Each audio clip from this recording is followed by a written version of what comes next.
Hello and welcome to New Meta Podcast episode 83.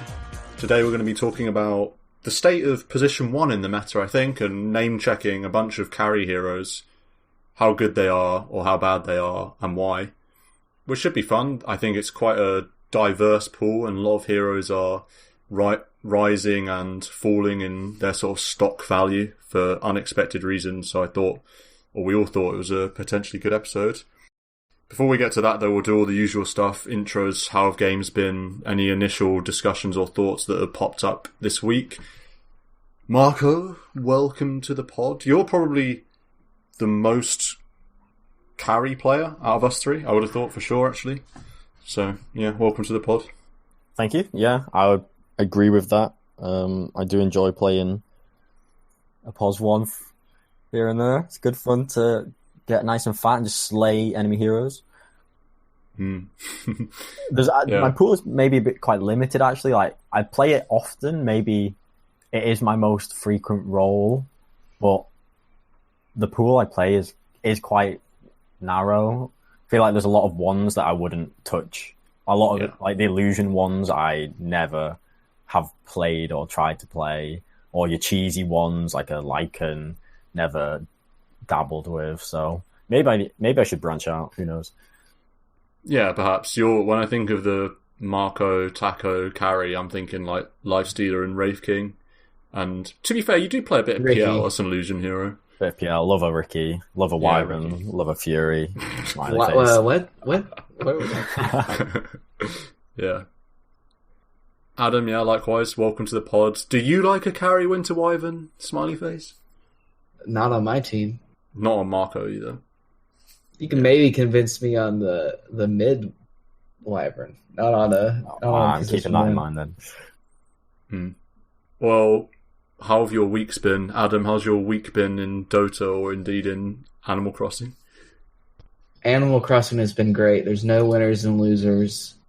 No one. There's no ranks. No one flames you. So that's been really enjoyable. Dota has been not enjoyable. I'm feeling pretty off of it right now. Damn. Not just because of Animal Crossing, just because everyone is locked in their house. So the only thing anyone has is this Dota 2 game, and they're just so tense and mad. God. And the flame has gone through the roof. Hitting Immortal's been a detriment because if a game goes south, even in unranked, I automatically get blamed because people just look at your rank. This is the Immortal player, rank 3K over here. So that's been a lot of fun to deal with. Yeah. I had a anti-mage break his items at 6 minutes into the game and wish Corona death upon our entire team and wish that it would mutate and take out all of our families because he took 700 physical damage from Alina in lane, and he blamed his support enchanters for that. It's like, you actually could just walk away from the Alina and it wouldn't, hit you for 700. And because everyone else is, I don't know if you guys are running into this, but my connection has not been as good since everyone's been required to stay at home. So I'm just dealing with like 5% packet loss on the regular. So that's not fun to play Dota on.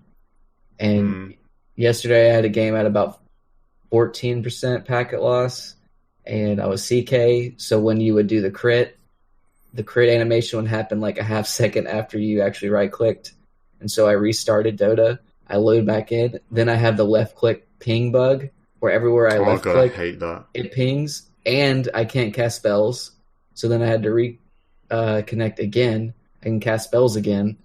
But then by that time, a TB has like taken my base. So it's like, oh, well, that's okay. Yeah, I think the first of all on the packet loss, I haven't noticed that, but maybe it's some server thing. I don't know. But also, I think because everyone's inside, like you said, everyone's like, "Oh man, I can grind Dota. Let's really make a go at ranked." So they invest their entire life into ranked Dota 2 because there's nothing else in life now. But how sad can you be when you can just catch fishes for days? So I know, right?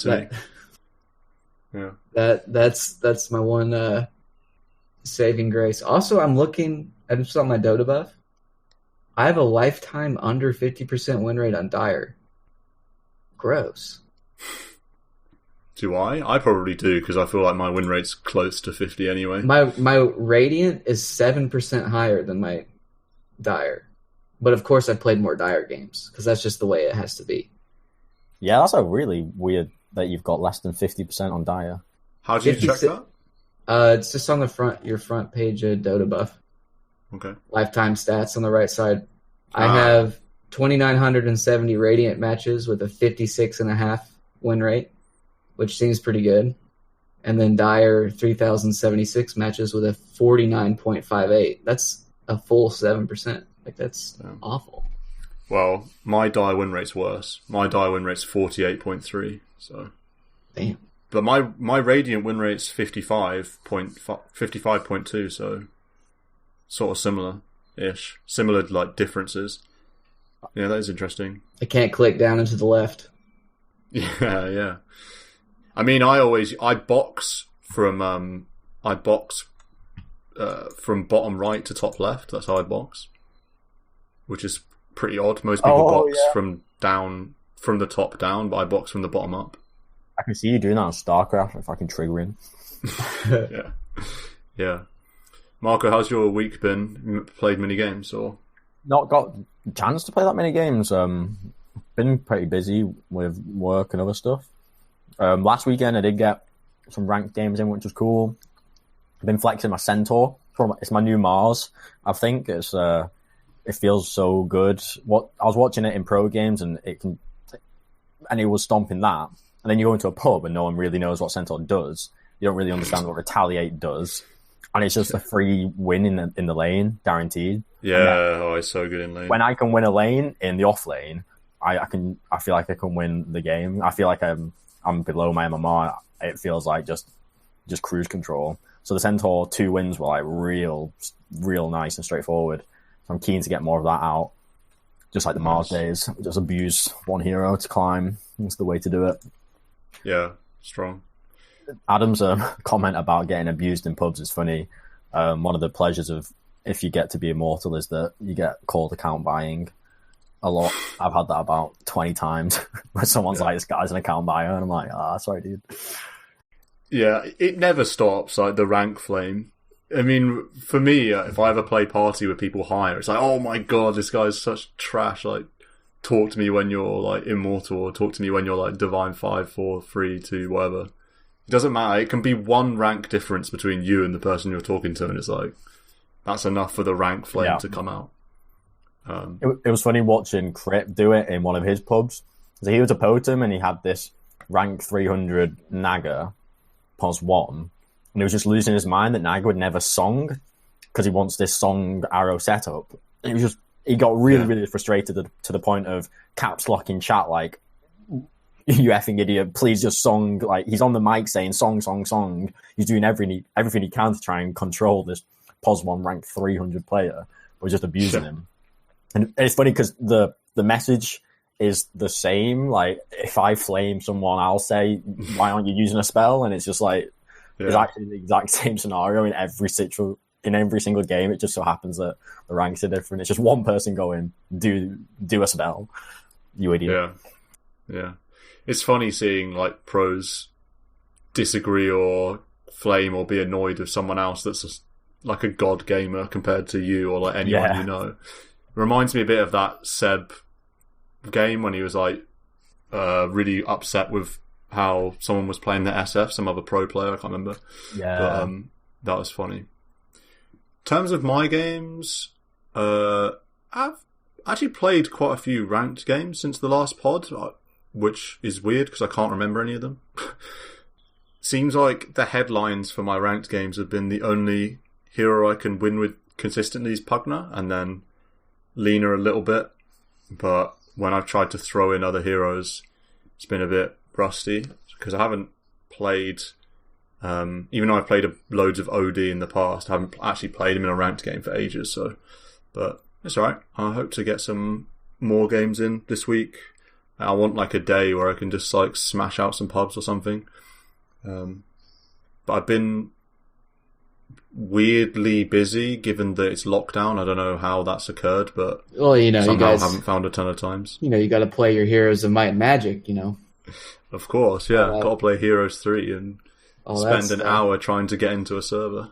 I like how Marco will say stuff like, "Oh, looks like Battle Cup's back on the menu, boys. Can't wait to play." And then all last weekend, y'all didn't do anything. Like, I'm just sitting there like, when's the invite going to come? When we going to play some Dota? It's like, sorry, we're busy today. Like, what's going on across the pond? I guess nothing's back on the menu. It's the same. I guess that's intros, and then let's just jump into the topic. Because we did a weird restart, this is a behind the scene exclusive for the listeners. We did like a restart because my voice was robotic, and now it means I can't see how long we've been going for, so we're actually blind here, but not that we ever stick to like some strict timing anyway, so it really makes no difference whatsoever. Yeah. But carry heroes, I've got a list of the most winningest heroes in Divine Plus. Top of the list, or if we just go from carries, top of the list is Lycan. Scrolling down, Naga Siren, Lone Druid, I guess, he's mostly carry. Then Riki, that's a pog for Marco. And then we have heroes like Razor and Necro's not a carry, but Razor's pops up. Then there's actually a ton in a row, really quickly. Phantom Lancer, Luna, Weaver, Wraith King, Bloodseeker, Troll, Ursa, Chaos Knight, and then Slark and Terrorblade a bit further down. So it's kind of an interesting space for carries. I feel like there's a lot of options. And as well as, Lycan's not really an option unless you're like a Lycan spammer, because his pick rate, to be fair, 8.6. Do you guys remember it ever being that high? That's an incredibly high pick rate. It's going up. Yeah. That's scary. That used to be kind of 2-3% a solid 58% win rate, and you're losing your mind. Now it's a pick rate up 5%, win rate up 3%. People are realizing it does not take as much micro as you think it does. Yeah. Let's just start with Lycan and get it out of the way, because I know we're not the biggest fans of the hero. I'm probably the biggest fan out of us three, and I don't even really play Lycan other than when I lose with it once every 6 months, as listeners will know. Oh, I love to play him. I just don't play carry anymore. Really. He was one of my favorites. Yeah. But he's been nerfed recently, to be fair. Well, he got buffed and then nerfed. Go on. How did he get nerfed? They reduced his base damage by 6, didn't they? Right. That's just like the recent. Yeah, I feel like the buffs before that was bigger though. 4 extra seconds on wolf form, and an extra regen in lane.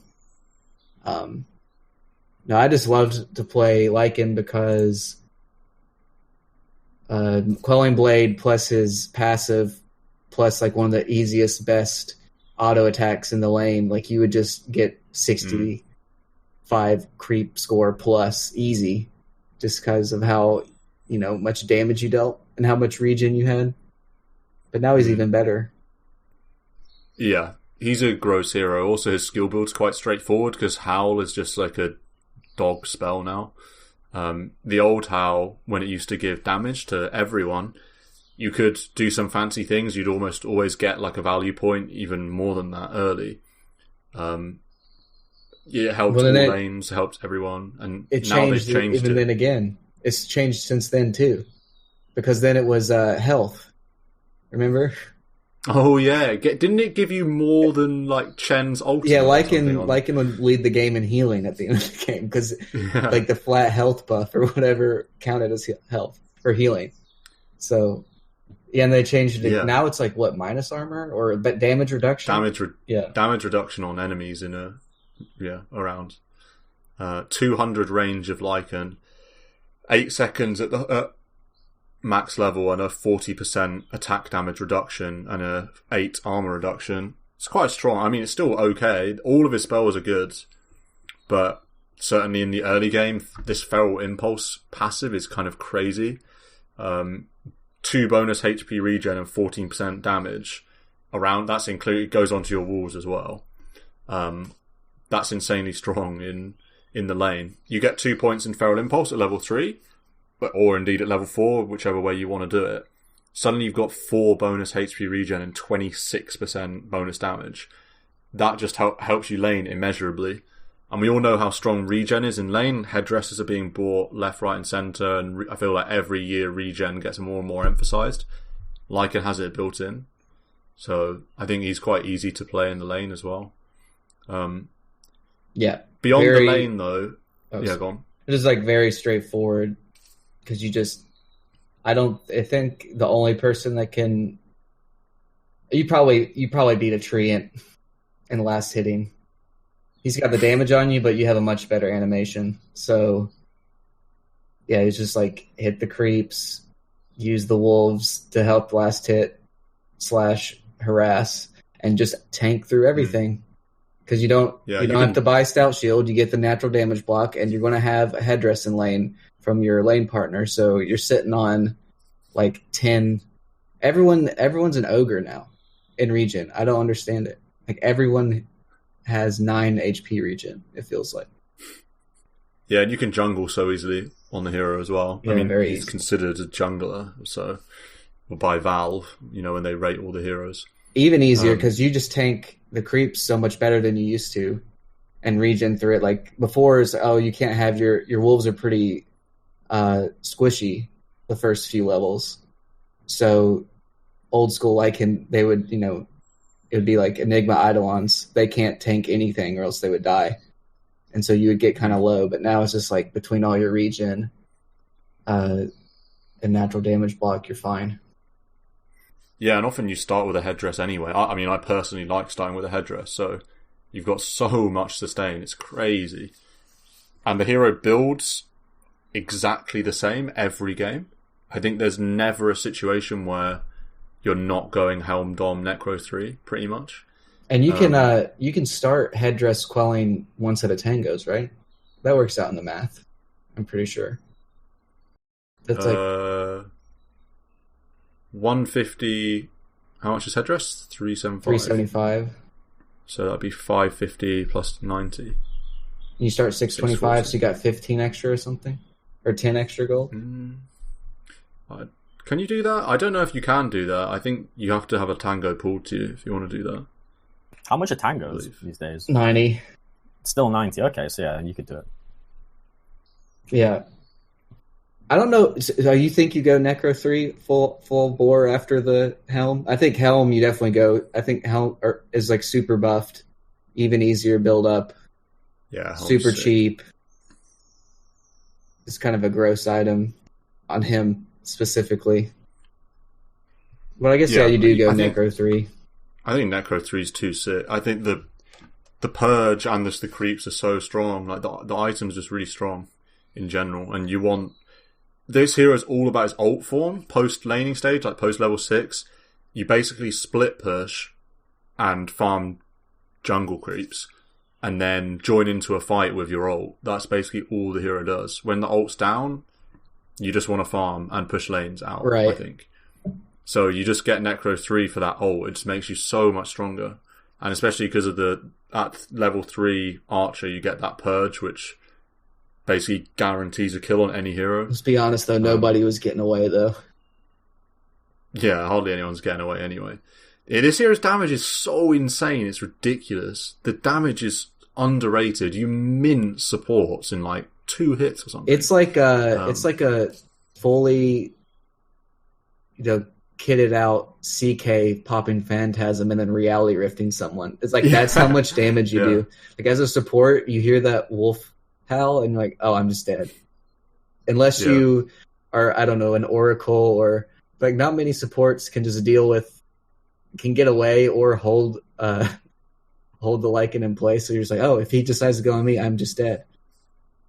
Even if you hold him in place, the creeps just kill you. Like if you shackle shot, that's true. Lycan, you're still dying. Because there's still 4 other creeps. If you shackle him to one creep, there's still 4 other creeps that are killing you. Yeah. Do we know how the Purge works on the Necro 3? Does it purge off Ghost Scepter? Does it work? You can't... Is that how it works? Or is it just like Diffusal Blade now and it just slows? Let's look. I thought it was a basic Dispel, but...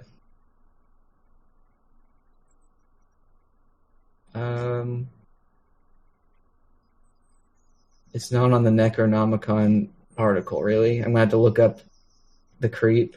It says apply to basic dispel. Yeah, so you're going to purge off the ethereal form. Okay. And I guess you would purge, you'd purge Force Staff too, but that's almost impossible to do. Yeah. Purge Force Staff, that would be a play right there. That would bring Lycan back into popularity. Yeah. Seeing some cool plays like that. Marco, anything to add on Lycan other than fight when you have your ult and then win the game?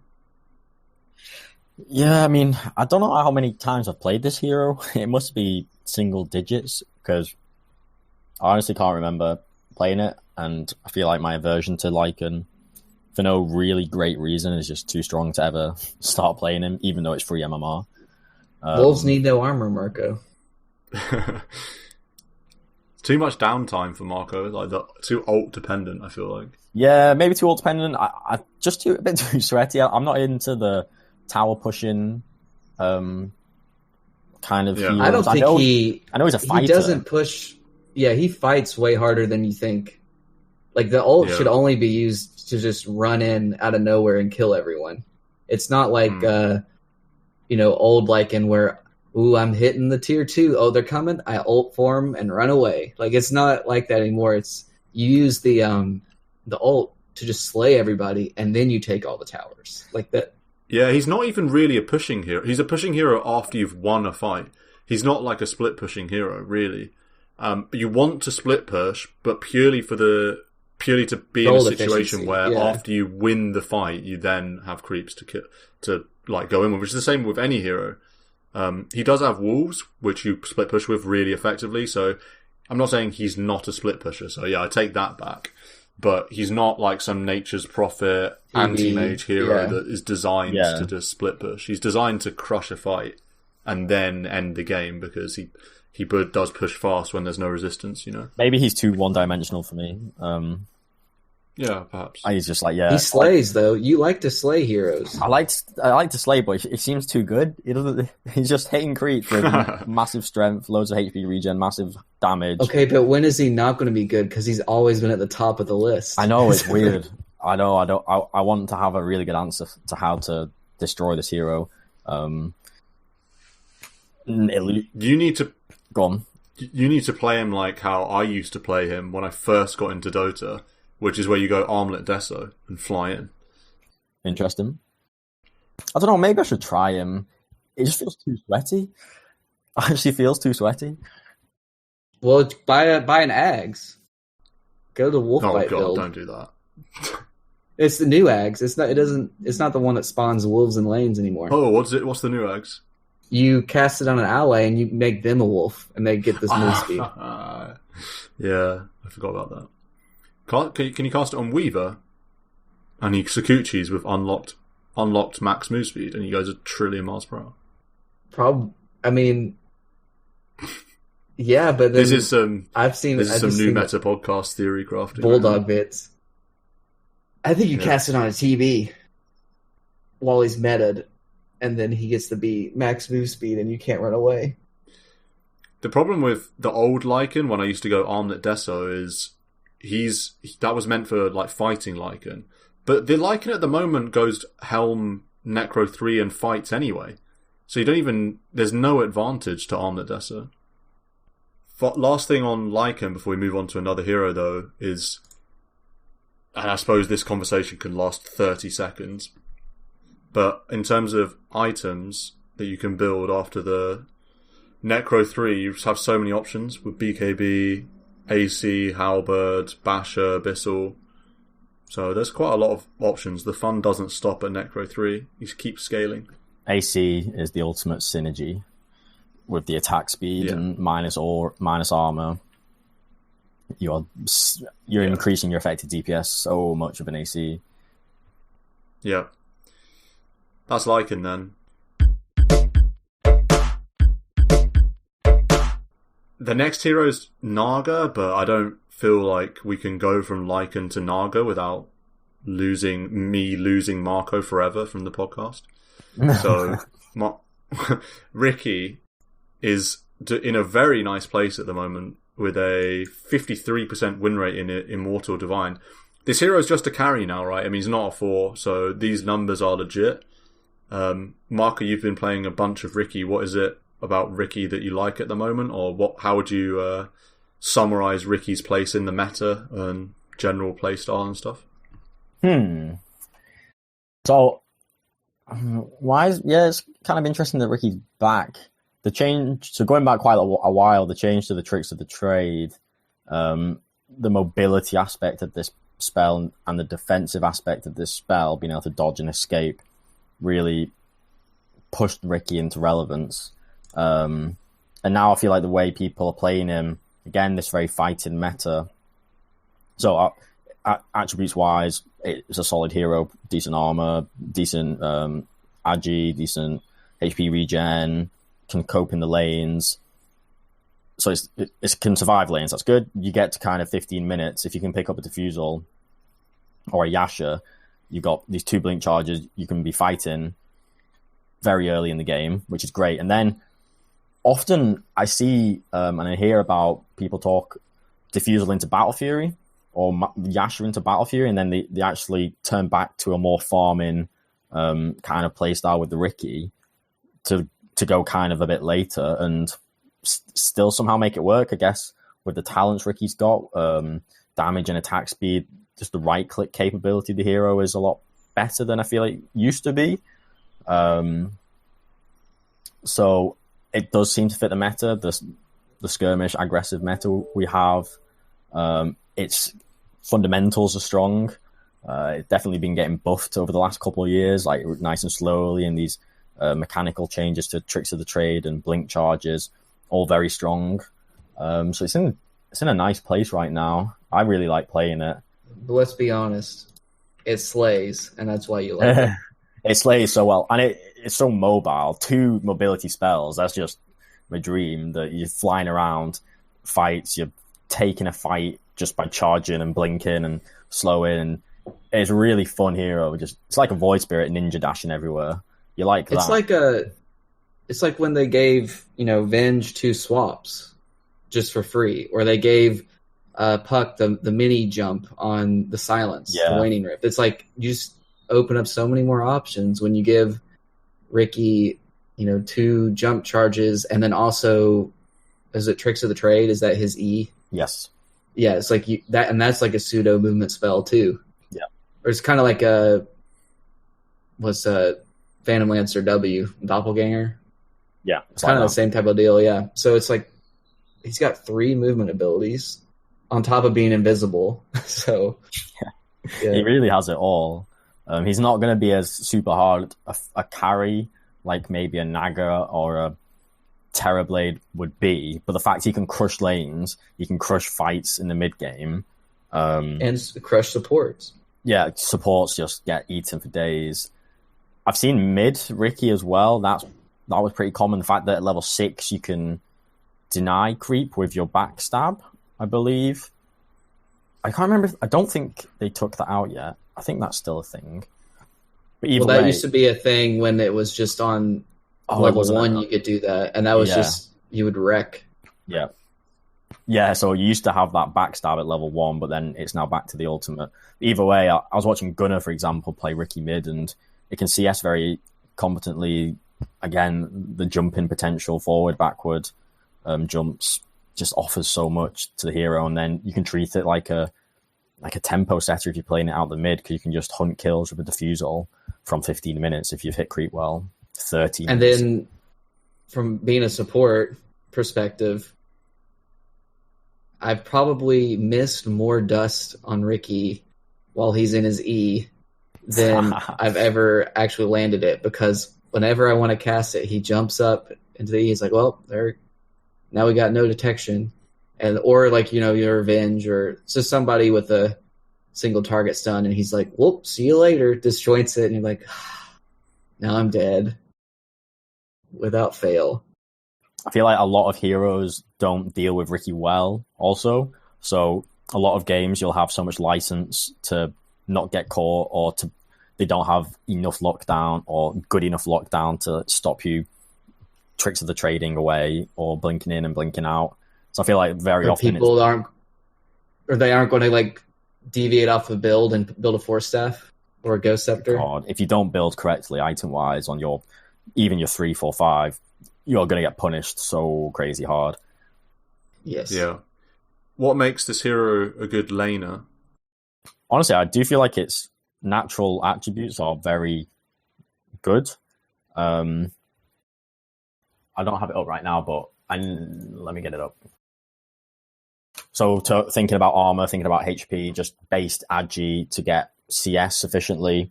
I feel like the hero's in a good place. And then just the blink charges, honestly, the fact to level 1, you can be blinking in and out, although not a super long range at level 1, but you're always going to be safe. Unless they kill you in a complete lockdown, you're always going to be able to blink to your support. And there's no lane that can kill you that fast in those early stages. So you shouldn't be dying, and then you just flip the blink on its head, and you've got such good kill potential. So it feels really strong, unless you get bullied super hard in the lane by, say, I don't know, a Slod or Skywrath lane, and you've got some crappy support. Unless you get really beaten down, you can get kills and you can get farm. And if you, so I was watching Dehak, I think that's how you say it. If he's using his chick 24/7, so from bounty runes, I think he's shipping another set of tangos and a slipper or something, and then he's slipping the first Wraith Band just on its own. Then he's slipping like an Elven skin boot. Then he's currying the finalized power trades. He was always using his curry, which I found quite interesting, just to keep getting those bit more stats and that bit more damage and then a bit more CS, keep constant sustain from the healing. I thought that was cool. Riki's a big Wraith Band hero. Just want to throw that out there, I guess. A big Wraith Band hero? What do you mean? Like he buys 2? Or? Yeah, 2. I think I've seen 3 before. Maybe not. I probably wouldn't do that. I'd probably just go Treads because Treads are so value. But I would definitely, him as a hero. I think with most heroes, you would almost always, right now with how strong Gloves of Haste are, get the Gloves of Haste first, just because of the value. But I think with Riki, you probably just do Bandit Elven Skin, because he's just so good with the agi.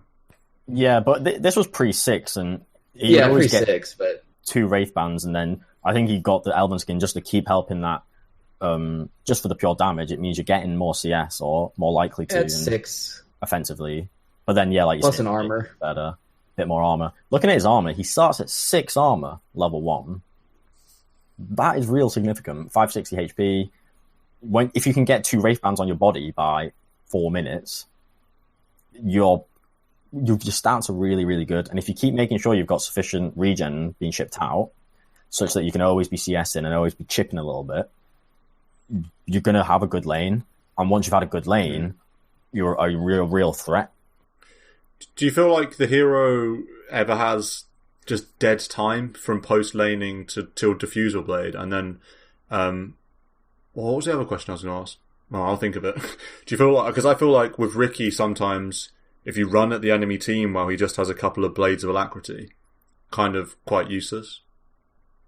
Yes. I think you could definitely get debated into not finishing your Diffusal fast enough. And I think one of the biggest aspect of a Riki game being good, outside of just laning, is hitting a strong Diffusal timing. So I know you can go Yasha Diffusal or Manta first, that happens, but most common Diffusal, first item, you really need to make sure you hit it ASAP, and only once you've hit it, then do you start kind of roaming aggressively or farming aggressively and looking for pickoffs. Before then, you really need to be concentrating on maximizing your farm in your lane and your nearby jungle and your tower pushing, etc. That's what I would say is like this hero isn't like 6 Diffusal, now I kill heroes the entire game and I'd never last hit a creep ever again. Like, he needs to keep hitting some creeps. You know what I mean? Yeah. Also, that Diffusal timing, you could easily think, all right, I need to really find kills, make kills happen, be really aggressive. But honestly, 15 minutes in the game, there is going to be a natural lot of activity just from your position 2, position 3, enemy aggression, just natural rotation, such that you can have a mindset of, I am just going to keep farming, like I say, farm aggressively in the enemy map or push out towers quite far. You can still have farming as a high priority, and just secondary fights will happen, or fights will appear or present themselves. Oh yeah, it's like your team just pushing a tier 2, and instead of, as a Riki, you don't just walk up to the front of the tier 2. It's like you just waddle behind it, waiting for that support. It was like, oh, I'm just going to fade bolt the wave and walk away. It's like, no, you're dead. Yeah, and then you take the tower for free. Just it is. People forget Ricky's in the game. I feel like. What, when you're in the game? Yeah, it's like oh, there's a Riki in this game. I can't do this. I feel like the farming point is interesting. You still should treat Riki as a position 1 if you have played him like in the safe lane and as a conventional 1. You get diffusal, you still should have farming as a high priority. But do I farm, like, maybe I could farm deeper triangular jungle camps or ancient camps for more gold efficiency? Or do I, say, forego that bit of extra gold efficiency to be farming aggressively, where, okay, there's less gold to be had, but I'm in an aggressive position, more able to make a fight or kill or gank happen? You should always choose the latter. It's not like the Naga hero, say, who would rather be deep in the jungle doing a more efficient jungle camping, ancient camping business because they don't have some like kill threat. As a Riki, you do want to make sure you're postured aggressively, postured close to your pos 2 and 3, but always with a farming mindset at the same time. Yeah. So to me, that's why I really like it as a 1, because you are meant to accumulate gold and farm and be a bit of a carry, but you need to sacrifice a bit of gold efficiency for that activity and that aggression and those fights and skirmishes, and you can just fly in with your pos 2, pos 3 and just clean up kills easy. Okay. Let's move on to Naga, which you mentioned there. This hero's got a really strong win rate, always has. I think a lot of people still consider the hero to be kind of broken in the sense that you can pick it pretty much any game and it feels like it's just stupidly strong. First of all, what do you think are like the downsides of Naga Siren, or what are the like negative aspects of the hero? Downsides of Naga Siren is when you absolutely screw your team over with a Naga song. That's the man. Oh, it's so bad. I'm just thinking about all the times where you cast all your spells, whether it be a Lena stun or like an arrow or something, and they don't end it fast enough. So like you've blown all your cooldowns, and then the Naga song comes off. Yeah. Everyone goes from invulnerable to, and then you just get wiped because you've used all your spells and you can't do anything. It's like, oh no. Yeah. The hero's kind of simple.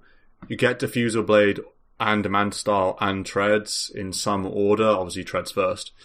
And then fly around the map farming, getting kills with Diffusal Blade. And just being like a general late game like monster. The hero farms faster than pretty much any other.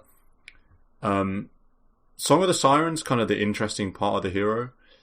Do you have any thoughts on how to use Song of the Siren properly? Is it a matter of when you're ahead, use it offensively, when you're behind, use it defensively to like get away from dodgy situations, or because it's kind of an interesting spell?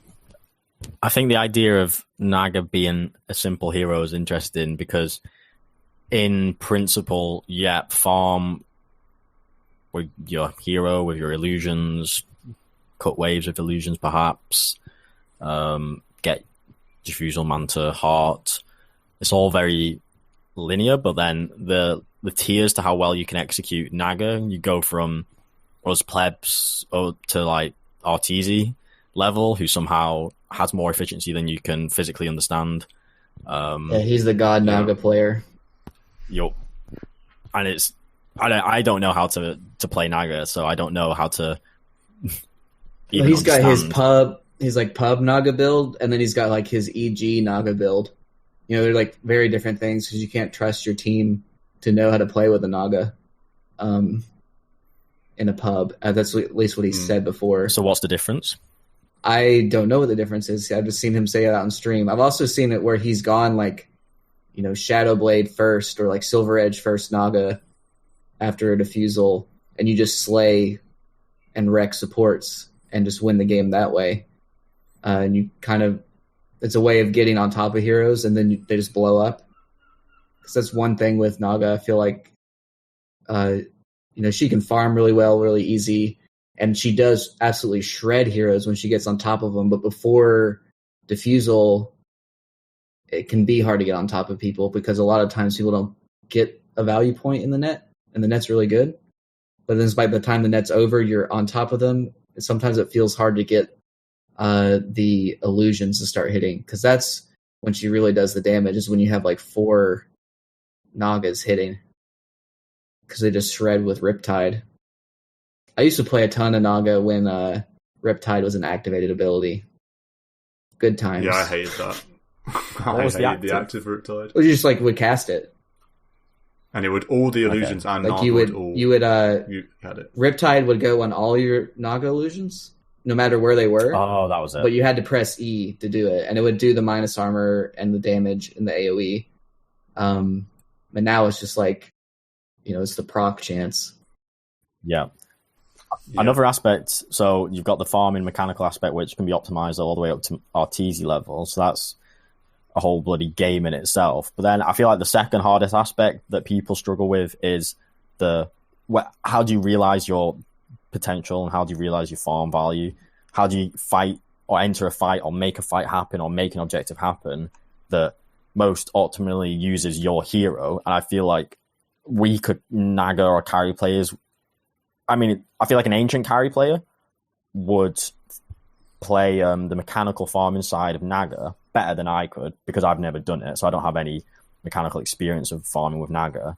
But then I feel like they'll be capped at ancient because they don't know when to or how to initiate the fight that's advantageous for the Naga or the team, or they don't know how to use the ult to start a fight, to set up the spells and synergy combos that will win team fights. Or they don't know when to come and save an ally, or when to split push. And I feel like those macro hard carry decision-making decisions are what makes the hero difficult, at least in my eyes. Because there's no easy answer. The ult as well is another aspect of the hero that's really hard to get right. Like Adam said, that's the most downside of the hero. With correct setup, though, the ult's insane value. I'm thinking about a game I played as Tinker a couple of days ago, and it was basically a kill condition on me every time. They just Naga ult, run to where I am as Tinker if the range is insane, and then it's a free guaranteed kill. They just end the Naga song, they got any kind of setup, and it's like a free win. So there's also that aspect of the hero that I think is strong. It's lesser seen in pubs. Obviously in pro games, they never pick a Naga unless it's with a Disruptor or something, or Mirana or whatever, that's got perfect setup.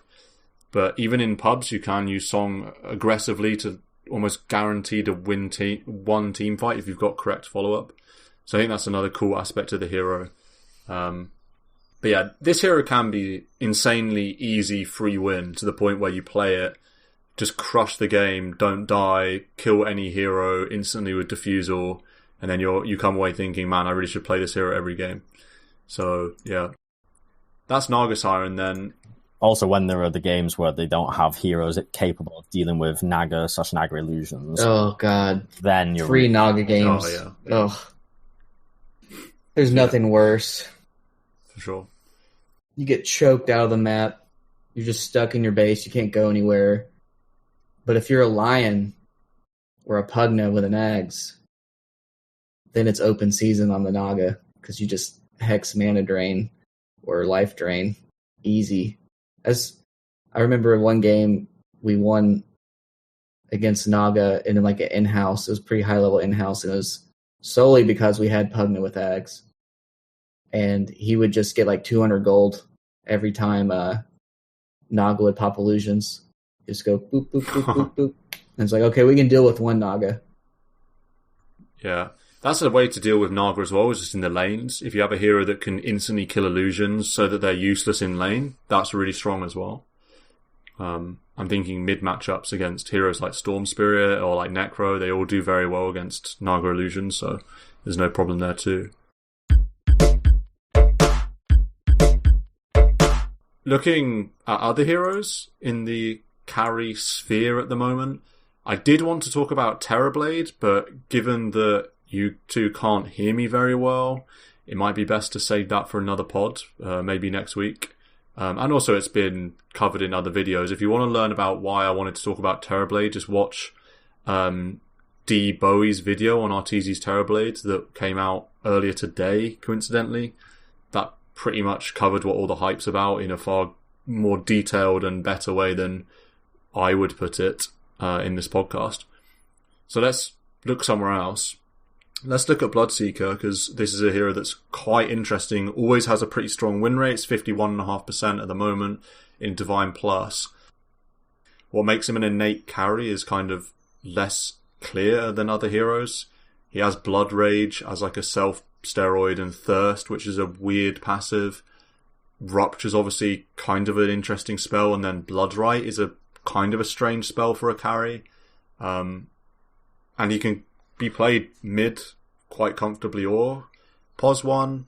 I've never really agreed with Bloodseeker. I sort of hate the hero, and every time I play it, it feels terrible, so I don't know why it's good. So I wonder if you could enlighten me on what Bloodseeker brings to the carry pool at the moment. Yeah, so Bloodseeker's win rate isn't anything impressive. It's pretty feeble, 51.3 Divine Plus.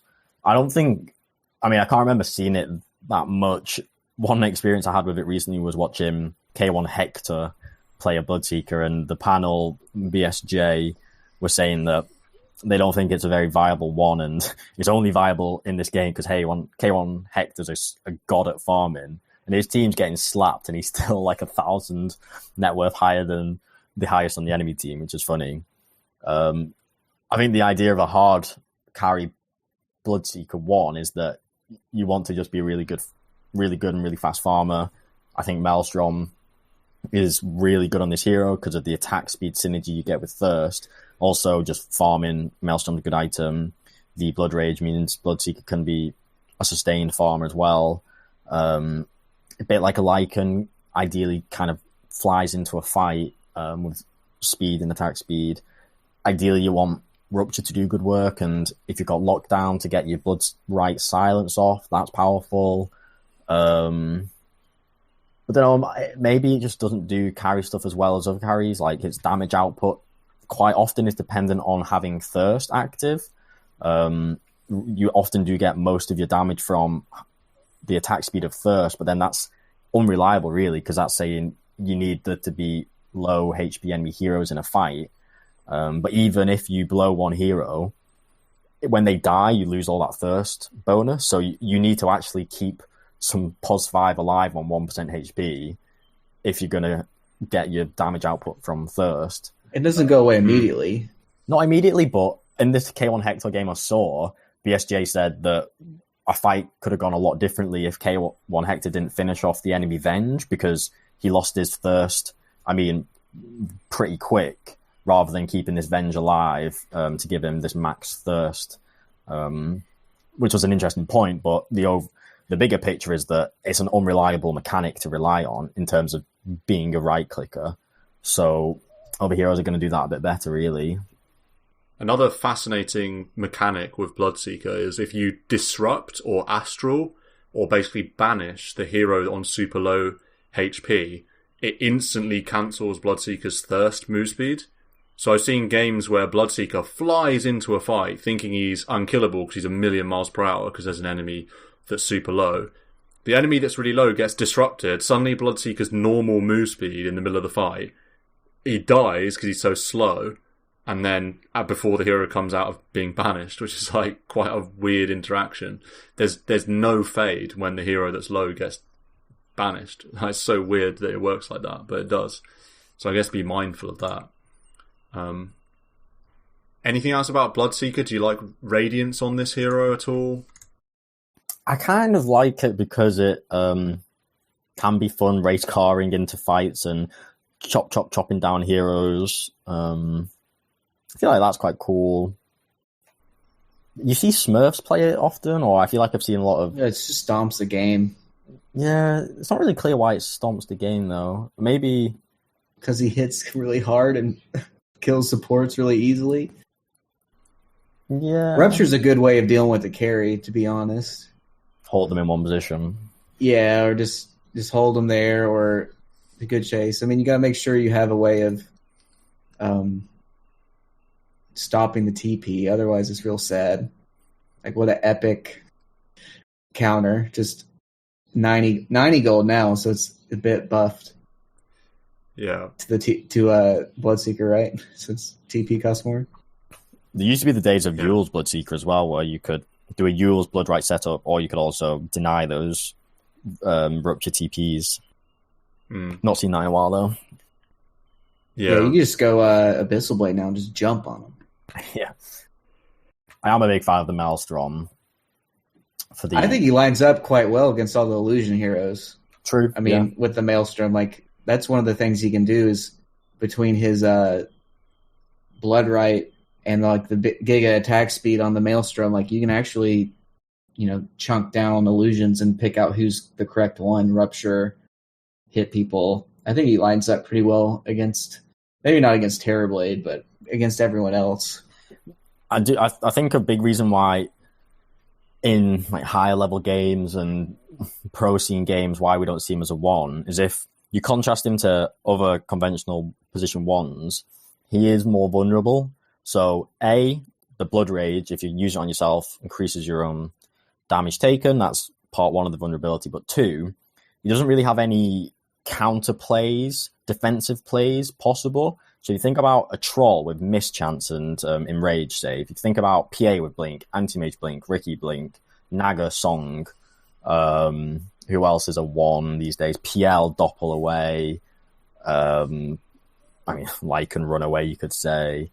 Trying to think what other 1s are, but a lot of the time, heroes have some sort of defensive mechanic, whereas Bloodseeker, if anything, only worsens the situation by Blood Raging himself. So I feel like that's a big weakness to it being a really true, viable 1. Terrorblade was the other one. Yeah, a hero with a 4% higher pick rate than Bloodseeker is Troll Warlord, with exactly the same win rate.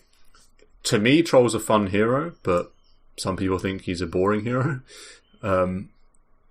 Where do you see Troll Warlord in the meta? Because he's got a surprisingly high pick rate, 11%. I feel like I don't ever see the hero.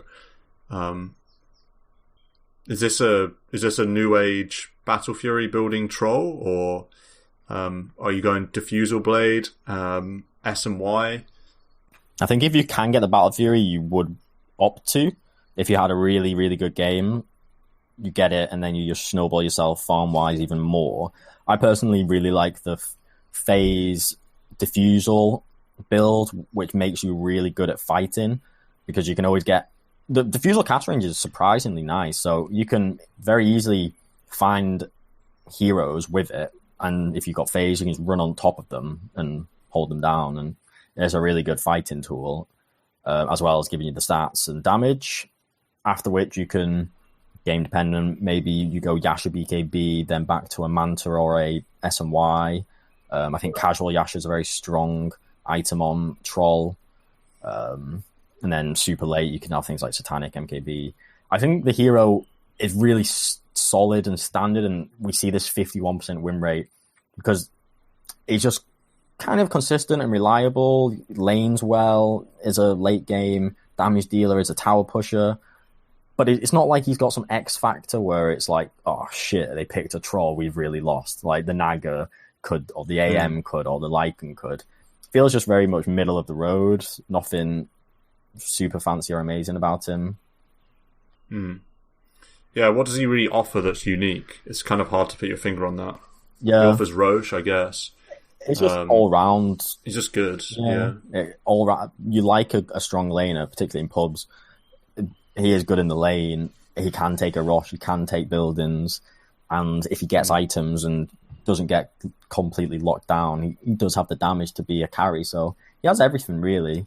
Just nothing that makes him... You know a hero is sort of middle of the road average carry hero when his probably most prominent core item is Sanjin Yasha, which is just a boring middle of the road item that doesn't really have an active or anything. I'd say that's pretty typical. If Troll Warlord was an item, he'd be Sanjin Yasha, and vice versa. So there you go. Anything else to say on Troll particularly? His new ult, which has been new for a while, the changed ult, kind of makes him... It's kind of like Sunder. It makes him able to like bait, because if you don't kill him properly, he just pops ult and then like heals to full with like a crazy satanic thing. So I like that aspect of the hero too. Bit of an odd ending to today's episode because we're having a lot of Discord problems, a lot of internet issues, so we sort of had to cut it short. We wanted to talk about much more heroes, wanted to talk about PL, TB, other heroes, Ursa. But alas, we'll get there in another episode, and unfortunately, Marco and Adam can't even join me for this ending, so I've had to sadly record it by myself. So yeah, the final whistle as always, and hopefully we won't have the same issues next week, and we can just do a smooth episode on whatever position or hero or meta topic, Dota 2 topic we choose. So until then, bye.